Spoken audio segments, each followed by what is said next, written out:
folk soul who played with Doris Haddock as she walked. Thank you so much for coming out today. My name is Olivia Zink, Executive Director of Open Democracy, and I want to really welcome you to today's special day and invite you to feel inspired. We're coming together to solve the most important crisis of our time, our crisis in democracy. And that's why today's event we call We Must Demand Democracy. We are all aware of the political and power imbalances. Well, some say our democracy is on fire, and maybe that's exactly what we need to to make sure we have, we know regardless of age, gender, race, party affiliation, big money in our elections corrupts our system, resulting in laws and policies that benefit big donors at the expense of the rest of us. This disproportional influence is harming every part of our democracy, and big money limits who can run for office and who has a realistic chances to win. But we're hungry for solutions. We're working hard as part of the New Hampshire Fair Maps Coalition to ensure that we have a fair redistricting as we redistrict these 10 years, and also really working hard to ensure that everyone has access to the ballot, no matter their party. And I really want to thank the wonderful team that helped pull this together, so the Open Democracy staff and the planning committee, but also our co-sponsors. So today's event is co-sponsored by the League of Women Voters of New Hampshire, the Peterborough Plus chapter of the League of Women Voters, and WNHN. So thank you to all of those. And our founder, Doris Granny D. Haddock, was part of a study group called the Tuesday Academy, and they studied different issues. And after studying campaign finance, someone in that group said to Doris, "What are you going to do about it?" And today is all about what are we going to do about it. It's now 21 years since she walked from California to Washington, D.C., 3,200 miles at age 90 to fix our broken campaign finance system. And right now we have the opportunity with federal legislation pending the Senate to really make a huge difference by passing S1, the For the People Act. And we have a couple of different things happening today, but one of those are quotes from Doris. And so there's quotes that are going to be interjected into today's agenda. And I'm going to start with Bev for the first quote.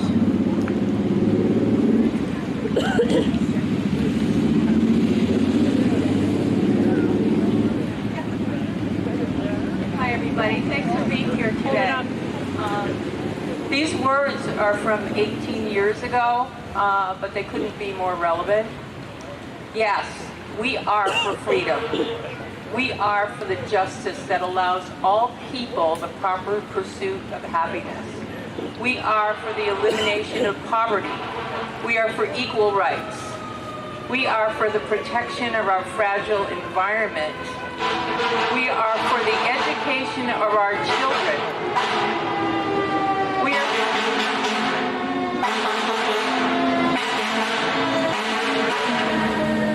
We are for treating the ill, and we are for housing all the people. We are for jobs and decent livings. And that is all to say that we are for love, and last of all and forever, while others are for bombs, death, and lies, we are for love and the truth. She was speaking in Keene, New Hampshire, what we marched for April 5th, 2003. And our first speaker today has been a fixture here in the city of Keene. Former editor of the Keene Sentinel, and who helped Granny D connect with reporters across the country. He is a champion for democracy and for finishing Granny D's mission. He has led the effort in his hometown for a fair redistricting this past year at town meeting. Please welcome Jim Rooney.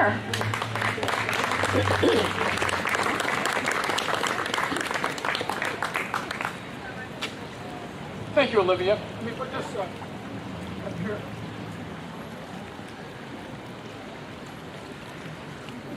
Thank you for the invitation to appear at this gathering on a wonderful day.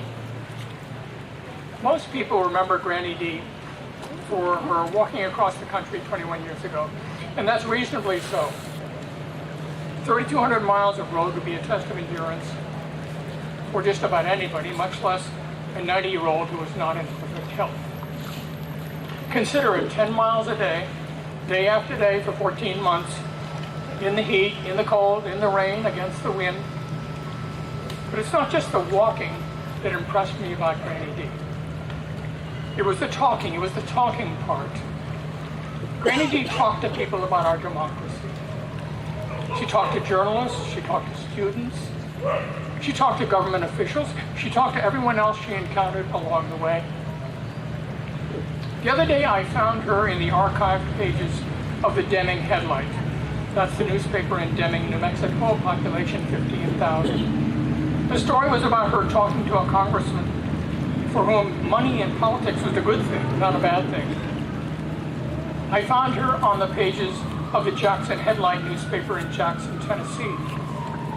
She was talking to a man who had waited outside of his home as she walked down Interstate 70. In a photo, he's giving her a hug. And I found her on the pages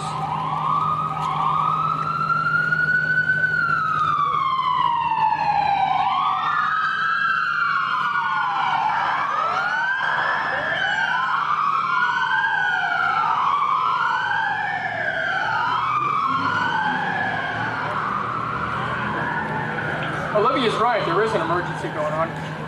I found her on the pages of the Philadelphia Inquirer as she talked to a crowd on the steps of the Capitol in Washington, D.C.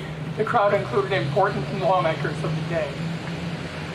Now, considering all the footsteps that it involved, Granny D's walk across the country had the feel of a spectacle. But at its heart, it was more than a spectacle. It was a teaching experience and a learning experience. She talked to people who shared her thinking about money and politics, and she talked to people who did not share her feelings that way. She also talked to people who had never given a moment's thought to the influence of money in our democracy. And in the following years, after the walk was done, she kept on with her talking. I found her in Tipton, Missouri, talking to elementary school students about public funding of elections. I found her in Asheville, North Carolina, talking about helping working women to register to vote. I found her in Toyah, Texas, population 90, talking about money and politics. She said, "We didn't send our young men and women off to fight for a government of, by, and for the corporations." Now, there are two reasons why I list all the cities and towns where Granny D talked about democracy. The first reason is to remind us of how much she did for a noble cause. The second reason is to get each of us thinking about how little we individually might be doing for that same cause. Molly Ivins, the columnist, put it sharply when she wrote that Granny D, quote, "sure makes me feel like an armchair warrior," close the quote. By that she meant it's one thing to get worked up about a problem. It's something else to go to work on that problem. And that includes moving beyond people who think as you do. It means listening, it means talking, it means commitment. Now rest assured you can do all that without having to walk and talk your way across the country as Granny D did. Open democracy, the principal organizer of this gathering, can suggest some ways to get attention and make a difference. Your being here is a start. You care about what Granny D cared about. As for the next step, how to put that care into productive action, the future awaits. Thank you very much.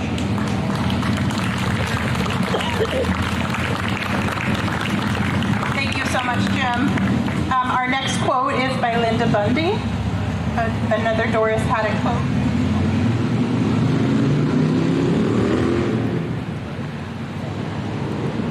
Never be discouraged from being an activist because people tell you you'll not succeed. You already have your victory because you have changed the world. You have changed the status quo by you. You have changed the chemistry of things, and changes will spread from you, be easier to happen again in others because of you.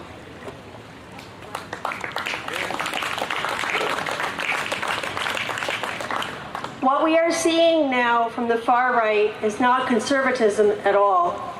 It is fascism, the imposition of a national and worldwide authoritarianism to enforce a narrow worldview that enriches and empowers the few at the expense of the many, and that gives no respect or honors other cultures, other ways of living, or other opinions.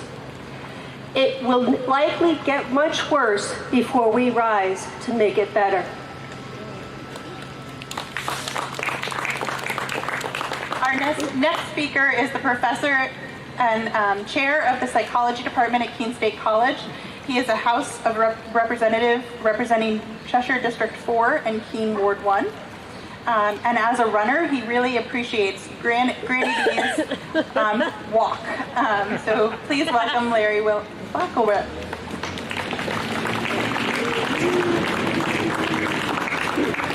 Thanks for being here.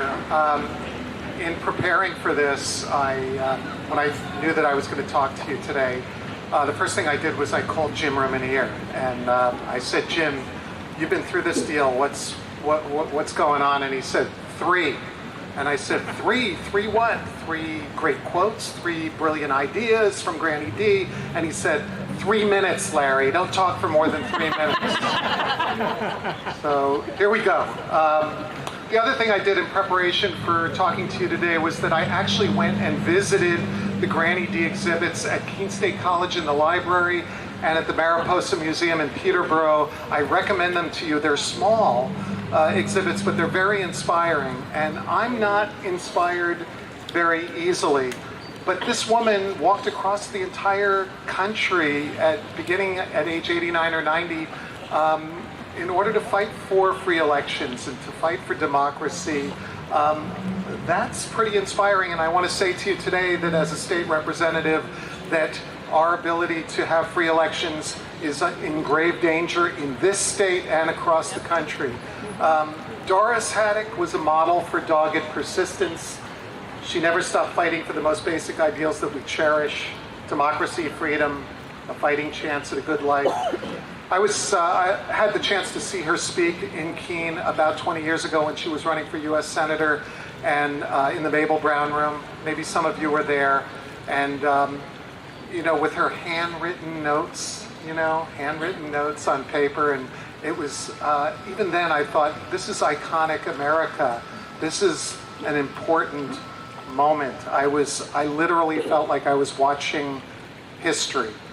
And there aren't a lot of moments like that. I can remember with my daughter, Annika, when she was a little girl, putting her up on my shoulders so she could catch a glimpse of Barack Obama in Concord when there were tens of thousands of people in the street.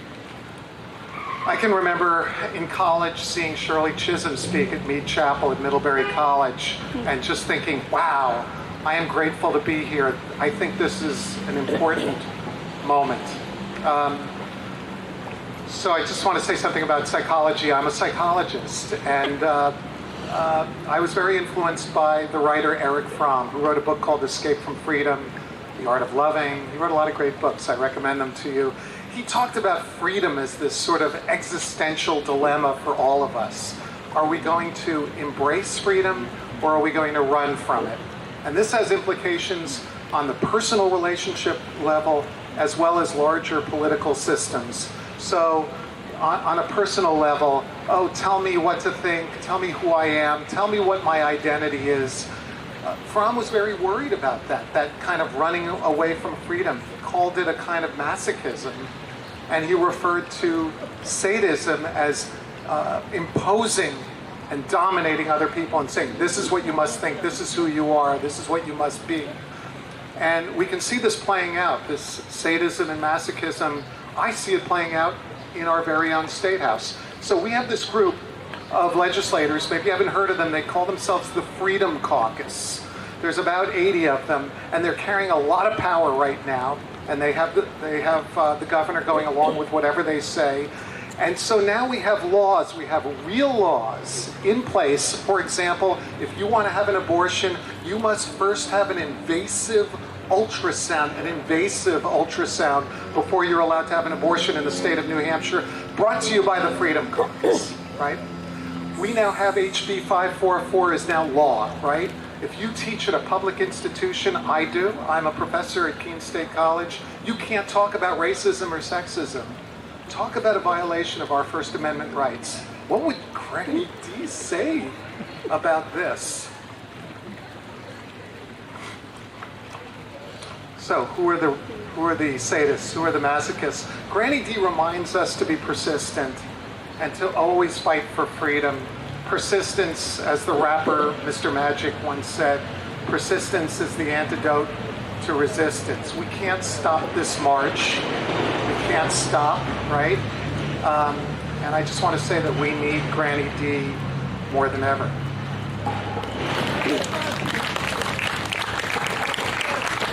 Thank you, Representative. And we also know that freedom is precious and the freedom to vote is precious. And we have many bills at the State House really trying to take away those freedoms to vote. Now I'm going to invite Marcia Hope and Lisa to read the next round of Doris Granny D quotes.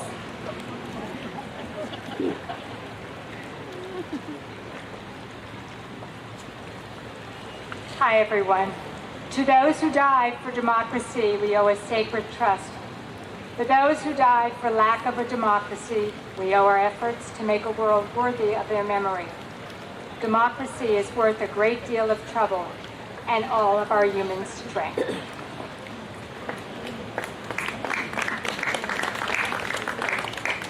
Trust your sensibilities toward justice and fairness, and towards the environment and peace. Understand that your value judgments in these areas are better because they have not been beaten down or crusted over. Most of the social progress of the past 100 years has come from students demanding a better world. The Politics of Joy, page 150.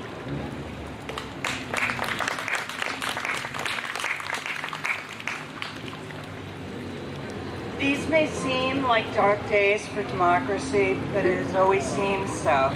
We are always in deep trouble. Thank God for that. Thank God we are each given such important work to do in our lifetimes for the survival of our people and of our still brightly shining aspirations for equality and mutual freedom. It is supposed to be like this. We are supposed to give ourselves body and soul to our beliefs. We cannot do so when there is no challenge, no fight. Dark clouds are simply the proper backdrops for our best exercise of courage.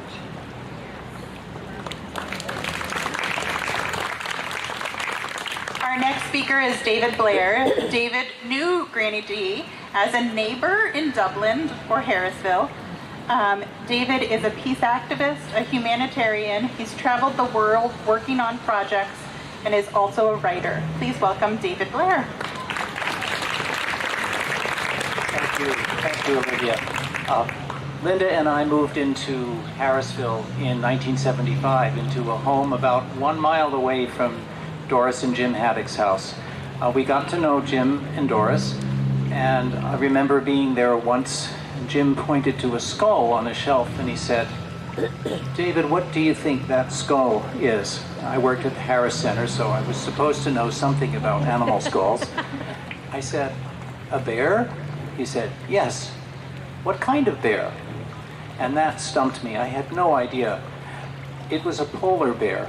And Jim told me about when he and Doris had lived in the Arctic and worked against nuclear power in the indigenous areas among the Inuit. And that's when I began to understand that this old couple, I thought they were old then, had led a very, very interesting and unconventional life already, with taking a lot of risks and putting themselves out for what they believed in. So a couple of decades later, Jim had died and Doris was walking, preparing for her trek across the U.S. And her morning walks often overlapped with mine because we walked on the same dirt roads. I particularly remember walking up the steep hill above Monument Road, above Cobb Meadow. If you know that hill, it's very steep. And I would be walking up, I'd see her up ahead, and I was still walking faster than she, and I'd come up behind her and I'd hear her muttering away. She was rehearsing her speeches. And then I'd give her a little heads up so I wouldn't scare her by coming up beside her, and we'd walk together for a while. Doris worked at her speeches as well as working at her walking, and she was remarkably eloquent, as you've heard from the quotes read.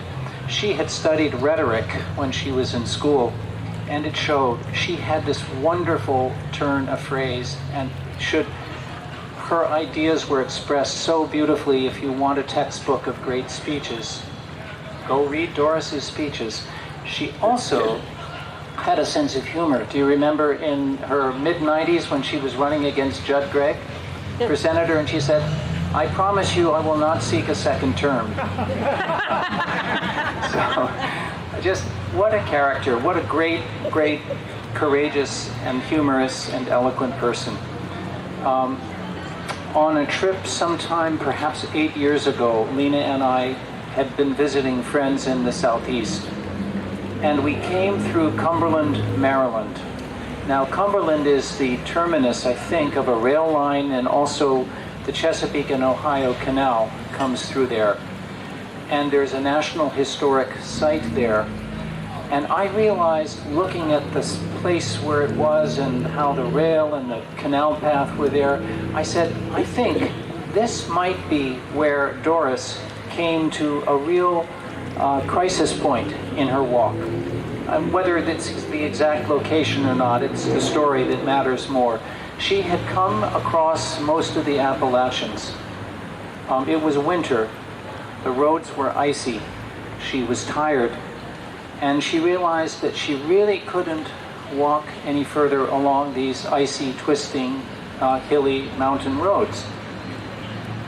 She was kind of stumped, and then in front of her, sort of almost as if by magic, here is a canal towpath. Doris knew how to ski. She had the idea, or maybe her son Jim had the idea, they had the idea, let's some skis, and that's how she can continue on to Washington. And that's what happened.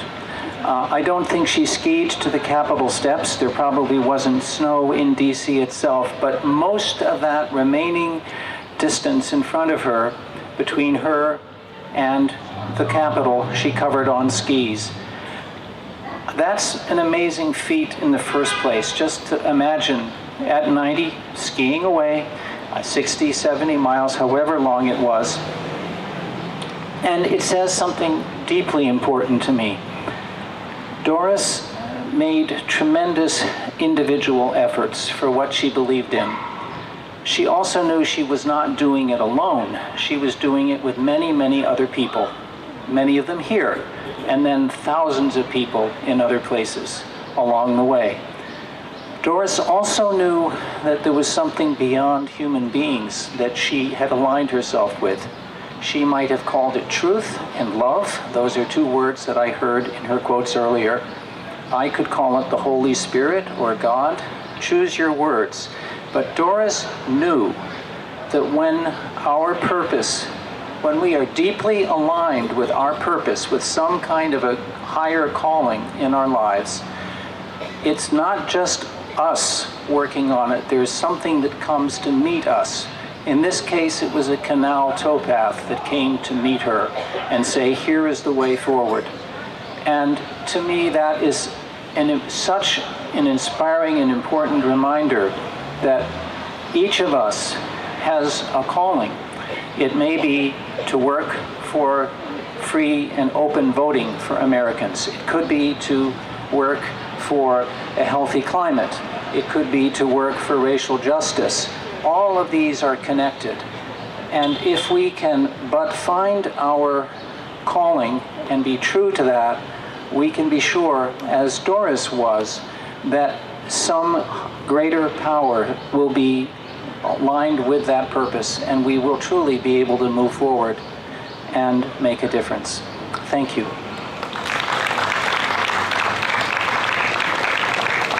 Thank you, David. And if you're interested in the book that he spoke of Doris's speeches, it's on the table for sale, as well as ice cream that Doreen wanted me to remind. If you're interested in eating some ice cream, please grab a thing of ice cream so that Doreen does not have to take it home. Our next round of quote readers are Dan Weeks, Karen, and Jean. If you could come and read your quotes. And Dan, you're welcome to bring the family too.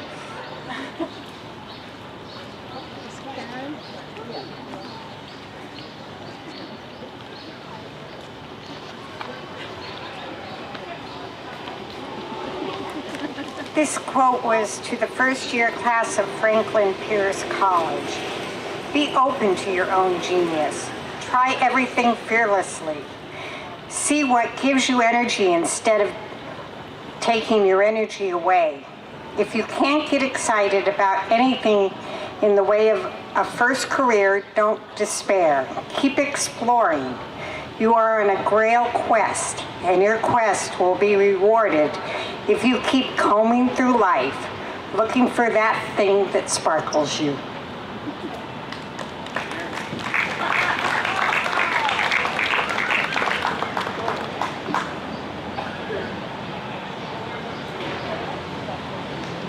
This is a quote from 21 years ago, January 8th, 2000.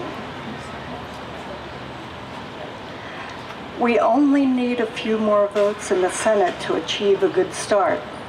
So this is serious and long-term work. But I'm up for it, and I hope you are too. Our democracy and the biological survival of our planet are in the balance. And aren't we fortunate to live in a time when so much is at stake, when each of us has such a fine challenge to our souls. Thank you all. The Politics of Joy and Sacrifice, page 56, January 8th, 2000.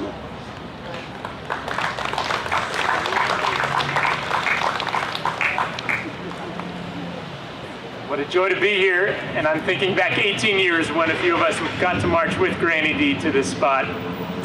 This is also from the book, The Politics of Joy and Sacrifice. It seems pretty apt for our times. Points of view, often fueled by misinformation, unthinking xenophobia, and racism, are pushing us into a time of domestic as well as international confrontation.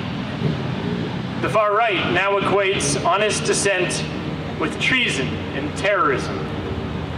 The angry voices on talk radio and in the newspapers and websites do not fully understand what they do. They do not grasp what happens when civil temperaments and good humor and respected differences of opinion are eroded by the acid of insult, interruption, and shout. Thank you.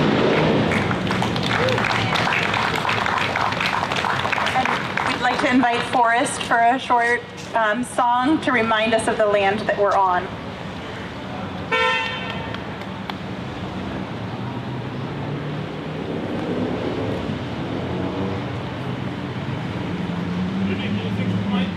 Hi, my name is Forrest Friday. I'm from Peterborough, but I live in New York. I sometimes do Abenaki. The music I do is Wabanaki, Iroquois, and Lakota Sioux. So this is just going to be a sacred elk.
Thank you.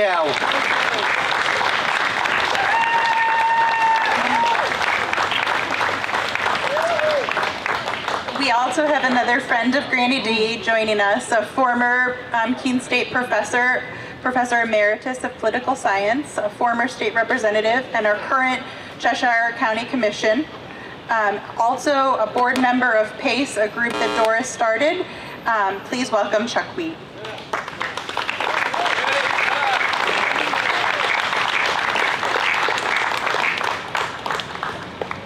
Thank you for coming. I certainly appreciate the words of wisdom that the quotes have given us, as well as what the other speakers have said. What I'm going to say is a little bit different. I want to talk about some of the personal connections that I had with Granny D. And the first one that I remember really closely was arguing with her on her sort of departure party. It was in Hopkinton.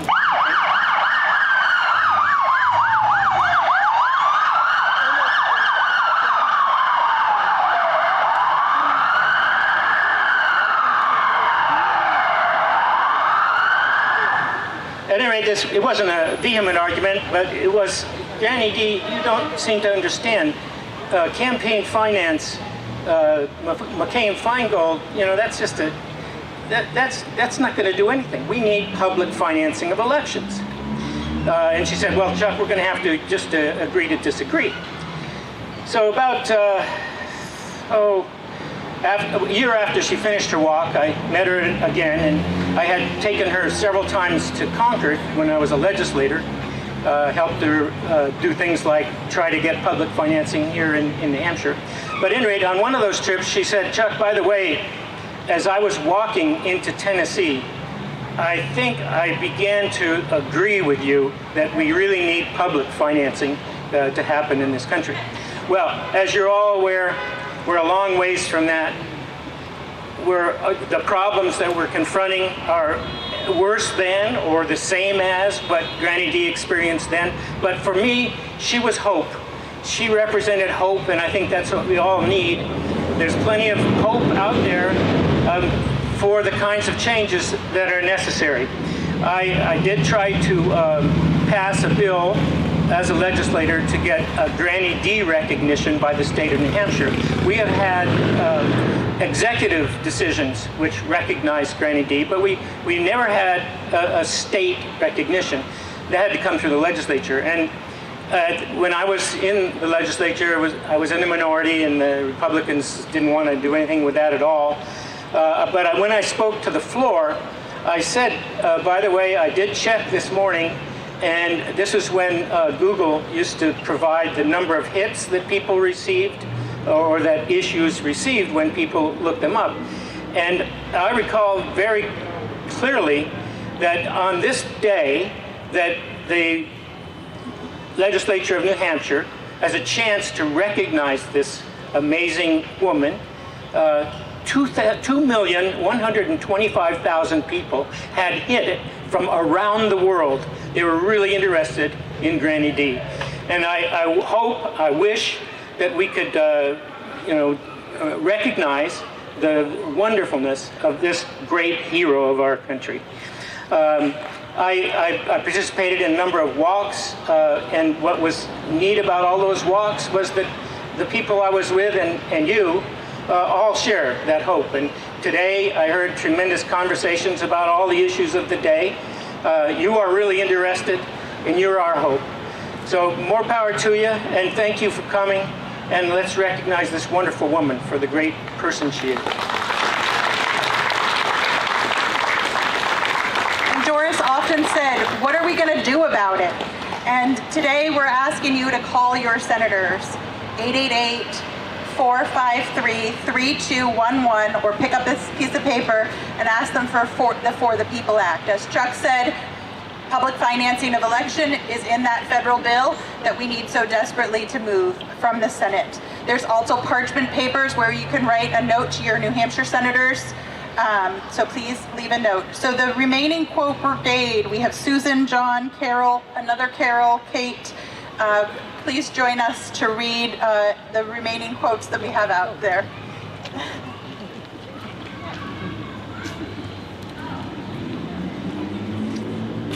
I'm John Casada, my lovely wife, Suzanne.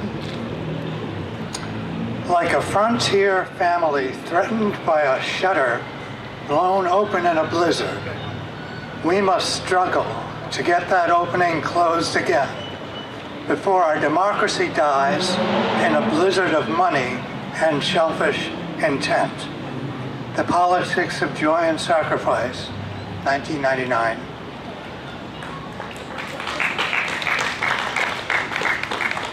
This is an excerpt from a speech that Granny D gave to young activists in Tallahassee, Florida. Those who speak out first, the leakers, the whistleblowers, the activists, the patriots, will be vilified. They'll be jailed or worse. Stick up for them. Oppose the autocrat at every turn. You will be among those of a new generation of American patriots putting themselves at risk to preserve our dream of individual and civic freedom.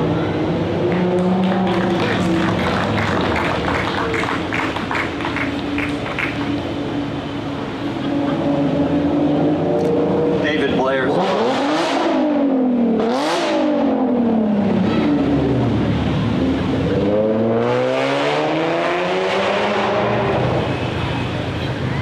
David Blair spoke about how Granny D and Jim Haddock went up to Alaska to protect the Inuit from horrible things that the government was trying to do to them. And as she wrote in her memoir about that experience, she said, I was 50. I had learned to not worry too much about the consequences of doing what looked to be the right thing. She traveled up to Alaska in a Volkswagen microbus with 7 people and a very large dog. So I'd say that was a little inconvenient, and she did it.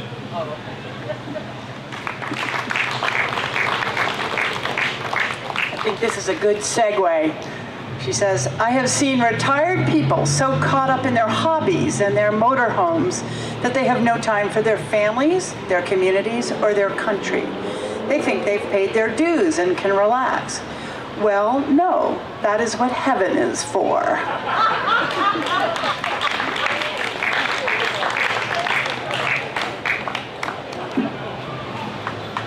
Hi, I'm Carol Kraus.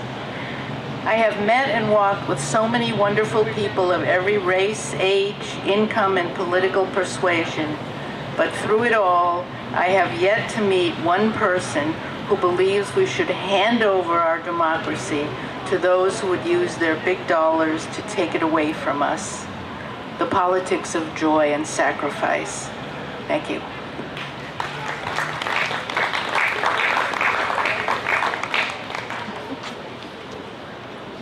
Giving money to a candidate cannot help but translate to access. It is a natural thing, even though it is wrong.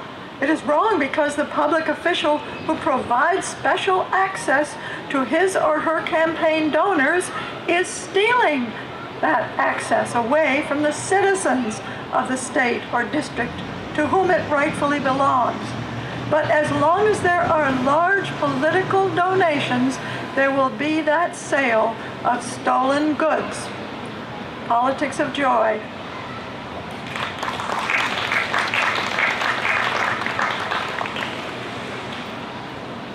This quote happens to be on January 24th, 2010, and it was Granny D's 100th birthday at the New Hampshire Governor's Chamber. I happened to be there. She was celebrating with several hundred friends. Well, I guess the state Supreme Court has burned down our little cabin. But, truth be told, it was pretty drafty anyway. We had not really solved the problem of too much money in politics, and now we have an opportunity to start clean and build a system of reforms that really do the trick. And that was from the Politics of Joy, page 194.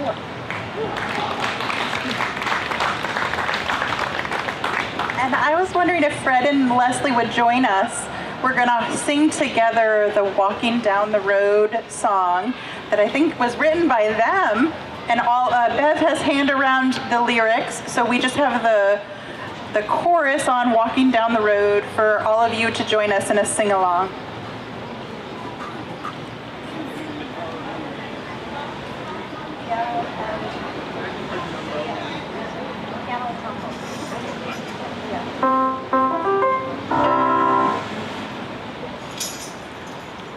Hi everybody, I'm Leslie, this is Fred.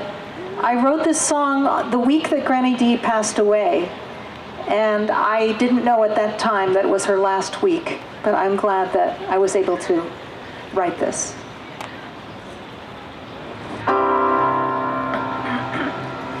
If you think you want to make a difference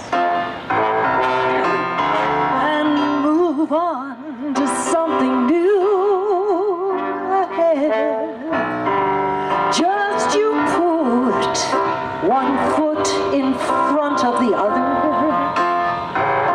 and you'll be doing just what Granny D has said. Oh, if you want to get folks all together for a timely task to work as one, just you put one foot in front of the other,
note, thank you so much for that beautiful song, writing the beautiful song, being inspired by our founder, Granny D.